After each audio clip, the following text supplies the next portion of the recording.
Item ಯಾವುದೇ ಇರಲಿ try ಮಾಡಿ ಆಚಿ ಚಿಕನ್ ಮಸಾಲಾ. ತಮಿಳುನಾಡಿನಲ್ಲಿ ಸರ್ಕಾರ ರಚನೆಗೆ ವಿಜಯ್ ತುಂಬಾನೇ ಸರ್ಕಸ್ ಮಾಡ್ತಾ ಇದ್ದಾರೆ. ವಿಜಯ್ 118 ಶಾಸಕರನ್ನ ಹೊಂದಿದ್ರೆ ಸರ್ಕಾರವನ್ನ ರಚಿಸಲಿ.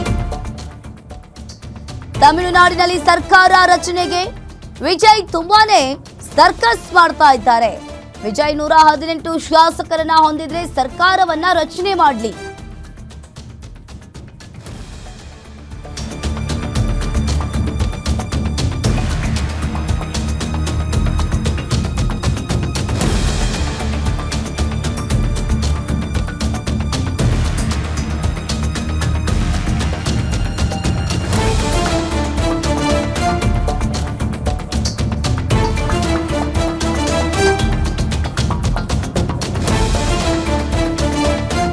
ಈಗಾಗಲೇ ತಮಿಳುನಾಡಿನಲ್ಲಿ ಟಿವಿಕೆ ಪಕ್ಷ ಬಹುದೊಡ್ಡ ಪಕ್ಷವಾಗಿ ಹೊರಹೊಮ್ಮಿದ್ರೂ ಕೂಡ ಒಂದ್ ಕಡೆ ಸರ್ಕಾರ ರಚನೆ ಮಾಡೋದಕ್ಕೆ ವಿಜಯ್ ತುಂಬಾನೇ ಸರ್ಕಸ್ ಅನ್ನ ಮಾಡ್ತಾ ಇದ್ದಾರೆ. ಈಗಾಗಲೇ ಮ್ಯಾಜಿಕ್ ನಂಬರ್ ಇರೋದು 118 ಶಾಸಕರನ್ನ ಹೊಂದಿದ್ರೆ ಸರ್ಕಾರವನ್ನ ರಚನೆ ಮಾಡಲಿ.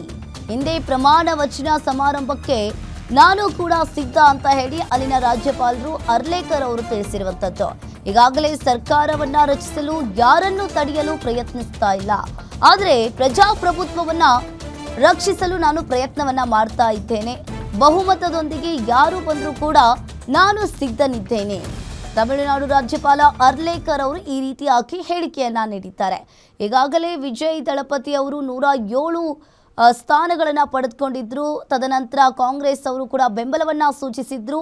113 ಸ್ಥಾನಕ್ಕೆ ಬಂತು. ಆದರೂ ಕೂಡ ಇಲ್ಲಿ ಬಹುಮತ ಮ್ಯಾಜಿಕ್ ನಂಬರ್ ಇರೋದು 118, ಆದರೂ 118 ಬಹುಮತದಿಂದ ಬನ್ನಿ, ಯಾರೇ ಬಂದರೂ ಕೂಡ ನಾನು ಸರ್ಕಾರ ಮಾಡಿಕೊಡೋದಕ್ಕೆ ಸಿದ್ಧನಿದ್ದೇನೆ ಅಂತ ಹೇಳಿ ಅಲ್ಲಿನ ರಾಜ್ಯಪಾಲರು ಅರ್ಲೇಕರ್ ಅವರು ಸೂಚನೆಯನ್ನ ನೀಡಿರುವಂಥದ್ದು. ಹಿಂದೆ ಪ್ರಮಾಣ ವಚನ ಸಮಾರಂಭ ಕಾರ್ಯಕ್ರಮವನ್ನು ನಾನು ಏರ್ಪಡಿಸುತ್ತೇನೆ ಅಂತ ಅರ್ಲೇಕರ್ ಅವರು ಕೂಡ ಇಲ್ಲಿ ತಿಳಿಸಿದ್ದಾರೆ.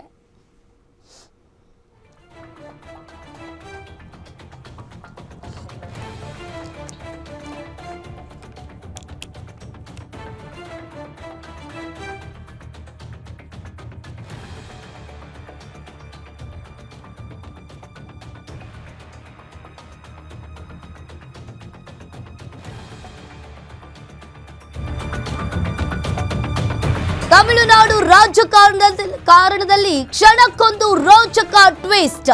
ಫಸ್ಟ್ ಮೆಜಾರಿಟಿ ಪ್ರೂವ್ ಮಾಡಿ ಎಂದ ರಾಜ್ಯಪಾಲ ಅರ್ಲೇಕರ್. ವಿಜಯ್ಗೆ 118 ಸಂಖ್ಯಾಬಲದ ಸಂಕಷ್ಟ, ಸಂವಿಧಾನದ ಬಿಕ್ಕಟ್ಟು. ರಣರೋಚಕ ತಿರುವಿನತ್ತ ಸಾಗಿದ ತಮಿಳುನಾಡು ರಾಜ್ಯ ರಾಜಕೀಯ. 234 ಸದಸ್ಯರ ವಿಧಾನಸಭೆಯಲ್ಲಿ 108 ಟಿವಿಕೆ ಪಕ್ಷ ಪಡ್ಕೊಂಡಿತ್ತು. ವಿಜಯ್ಗೆ ಒಟ್ಟು 118 ಶಾಸಕರ ಸಹಿಯೊಂದಿಗೆ ಬನ್ನಿ. ತಮಿಳುನಾಡು ರಾಜಕಾರಣದಲ್ಲಿ ಕ್ಷಣಕ್ಕೊಂದು ಟ್ವಿಸ್ಟ್ ಸಿಗ್ತಾ ಇದೆ. ಫಸ್ಟ್ ಮೆಜಾರಿಟಿ ಪ್ರೂವ್ ಮಾಡಿ ಅಂತ ಹೇಳಿ ಅರ್ಲೇಕರ್ ಅವರು ತಿಳಿಸಿದ್ದಾರೆ. ಹಾಗಾದ್ರೆ ವಿಜಯ್ಗೆ 118 ಸಂಖ್ಯಾಬಲದ ಸಂಕಷ್ಟ, ಸಂವಿಧಾನದ ಬಿಕ್ಕಟ್ಟು ಫಿಕ್ಸ್ ಅನ್ನೋದು ಕಾಣಿಸ್ತಾ ಇದೆ. ರಣರೋಚಕ ದಿನದಿನಕ್ಕೂ ಕಾಣಿಸ್ತಾ ಇದೆ. 234 ಸದಸ್ಯರ ವಿಧಾನಸಭೆಯಲ್ಲಿ 108 ಸ್ಥಾನವನ್ನ ಪಡ್ಕೊಂಡು ತಮಿಳುನಾಡಿನಲ್ಲಿ ಬಹುದೊಡ್ಡ ಪಕ್ಷವಾಗಿ ಟಿವಿಕೆ ಪಕ್ಷ, ವೆಟ್ರಿ ಕಳಗಂ ಪಕ್ಷ ಹೊರಹೊಮ್ಮಿತ್ತು. ಆದರೂ ಕೂಡ ವಿಜಯ್ ಅವರಿಗೆ ಸರ್ಕಾರ ರಚನೆ ಮಾಡೋದಕ್ಕೆ ತುಂಬಾನೇ ಕಷ್ಟ ಆಗ್ತಾ ಇದೆ. ಒಂದ್ ಕಡೆ ಮ್ಯಾಜಿಕ್ ನಂಬರ್ ಇರೋದು 118, ಅವರು 108 ಸ್ಥಾನಗಳನ್ನು ಪಡೆದುಕೊಂಡಿದ್ದಾರೆ. ಅವರಿಗೆ ಕಾಂಗ್ರೆಸ್ ಕೂಡ ಬೆಂಬಲವನ್ನ ನೀಡಿತ್ತು. ಆಗ 5 ಶಾಸಕರ ಬೆಂಬಲ ಸಿಕ್ತು. ಆದರೆ ನಿನ್ನೆಯೂ ಕೂಡ ವಿಸಿಕೆ ಹಾಗೂ ಸಿಪಿಎಂ ಕೂಡ ನಾವು ಸಪೋರ್ಟ್ ಮಾಡ್ತೀವಿ ಅಂತ ಹೇಳಿದ್ರು. ಆದರೆ ಇವತ್ತು ಮತ್ತೆ ಕೈ ಕೊಟ್ಟಿದ್ದಾರೆ. ಹಾಗಾದ್ರೆ ದಿನದಿನಕ್ಕೂ ಕೂಡ ರೋಚಕ ಟ್ವಿಸ್ಟ್ ಸಿಗ್ತಾ ಇದೆ. ಹಾಗಾದ್ರೆ ಮುಂದಿನ ದಿನಗಳಲ್ಲಿ ವಿಜಯ್ ದಳಪತಿ ಅವರು ಸಿಎಂ ಆಗ್ತಾರಾ ಆಗಲ್ವಾ ಅನ್ನೋದನ್ನ ಕಾದ್ ನೋಡಬೇಕಾಗುತ್ತೆ. ತಮಿಳುನಾಡು ಅಸೆಂಬ್ಲಿಯ ಒಟ್ಟು 234 ಸ್ಥಾನಗಳಲ್ಲಿ ಸರ್ಕಾರ ರಚನೆ ಮಾಡೋದಕ್ಕೆ ಬೇಕಾಗಿರೋದು 118 ಶಾಸಕರ ಬೆಂಬಲ ತುಂಬಾನೇ ಅಗತ್ಯ. ಆದರೂ ಕೂಡ ಅಲ್ಲಿ ವಿಜಯ್ ಅವರ ಟಿವಿಕೆ ಪಕ್ಷ 108 ಸ್ಥಾನಗಳನ್ನು ಗೆಲ್ಲುವ ಮೂಲಕ ದೊಡ್ಡ ಪಕ್ಷವಾಗಿ ಹೊರಹೊಮ್ಮಿದೆ. ಇನ್ನು ಕಾಂಗ್ರೆಸ್ ಪಕ್ಷದ 5 ಶಾಸಕರು ಈಗಾಗಲೇ ವಿಜಯ್ಗೆ ಬೆಂಬಲವನ್ನ ಕೂಡ ಘೋಷಣೆ ಮಾಡಿದ್ರು. ಈ ಸಂಖ್ಯೆ ಈ ಸಂಖ್ಯೆ ಈಗ 113ಕ್ಕೆ ಏರಿಕೆ ಆಗಿದೆ.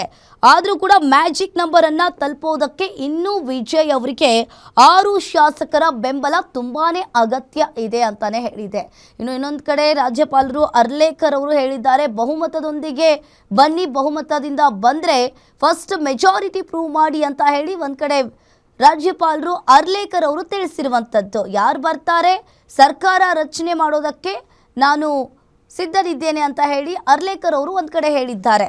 ಇನ್ನೊಂದು ಕಡೆ ಒಂದು ರೀತಿಯಾಗಿ ರಾಜ್ಯಪಾಲರು ಕಟ್ಟುನಿಟ್ಟಿನ ಸೂಚನೆಯನ್ನು ನೀಡಿದ್ದಾರೆ ಅಂತಾನೆ ಹೇಳ್ಬೋದು. ರಾಜ್ಯಪಾಲರು ರಾಜೇಂದ್ರ ವಿಶ್ವನಾಥ್ ಅರ್ಲೇಕರ್ ಅವರು 118 ಶಾಸಕರ ಸಹಿ ಇರುವ ಬೆಂಬಲ ಪತ್ರವನ್ನು ತಗೊಂಡು ಬನ್ನಿ ಅಂತ ಹೇಳಿ ಈಗಾಗಲೇ ತಿಳಿಸಿರುವಂಥದ್ದು.